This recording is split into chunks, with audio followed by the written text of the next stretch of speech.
पाकिस्तान जिंदाबाद, इमरान खान जिंदाबाद, इमरान खान जिंदाबाद, इमरान खान जिंदाबाद, पाकिस्तान जिंदाबाद, इमरान खान जिंदाबाद, राजा सलीम जिंदाबाद। जाता है आपने इस वक्त लियाकतपुर जिला रहीमिया खां में हजारों झंडे इकट्ठे कर दिए। उठाओ झंडे जरा हवा में, दिखाओ उनको झंडे जो हम पे पाबंदी लगाते हैं, दिखाओ उनको झंडे। ये है इमरान खान।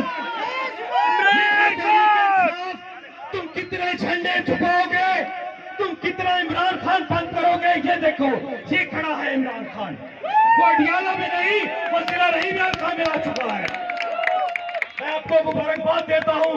माशाल्लाह आज वो दौर है कि मैं जब किसी को कहता हूँ कि कर कर कन्वेंशन करवाओ तो अगली दफा वो फोन सुनने से इनकार कर देता है और कहता है मोहन भाई गर्मी बड़ी है, वाडिया का टाइम है, पैसे घर कोई नहीं तो पुलिस ही लाठी है।